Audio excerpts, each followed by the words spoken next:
नमस्कार विद्यार्थी मित्रांनो, सर्वप्रथम स्पर्धा परीक्षा राज्यशास्त्र या युट्यूब चॅनलमध्ये आपलं सर्वांचं स्वागत आहे।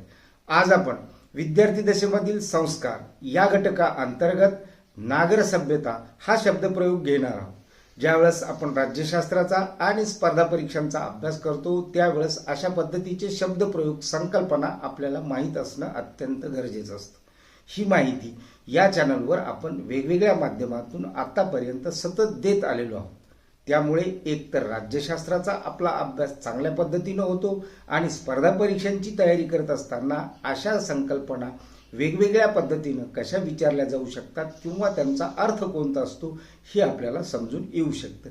यासाठी सर्वप्रथम हे चॅनल सबस्क्राइब करून घ्या, आलेलं बेल आयकॉन प्रेस करा। सर्व विद्यार्थी मित्रांना हे व्हिडिओ शेअर केले की कमेंटच्या माध्यमातून नवनवीन गोष्टी तुमच्या माझ्यापर्यंत पोहोचतात आणि मला ती प्रेरणा मिळते जी पुढील व्हिडिओसाठी अतिशय उपयुक्त अशा स्वरूपाची असते।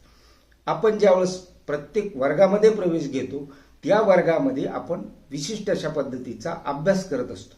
त्या अभ्यासाबरोबरच आपल्याला आपल्या समाजामध्ये, आपल्या देशामध्ये, जगामध्ये काय चाललं हे माहीत असणं गरजेचं असतं।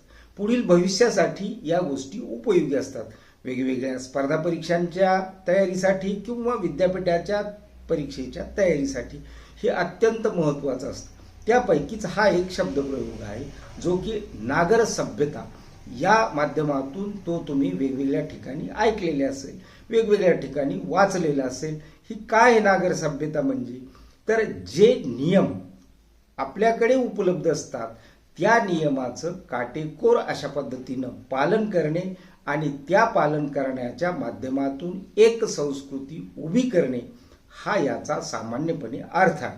आणि या अर्थासाठी आपल्याला हा शब्दप्रयोग कमीत कमी वेळात थोडक्यात अशा पद्धतीने जर माहीत असेल तर नागर सभ्यतेच्या संदर्भात वेगवेगळ्या ठिकाणी जी काही माहिती आलेली असते ती वेगवेगळ्या ठिकाणची माहिती आपल्याला वाचन करणे अत्यंत गरजेचं असते।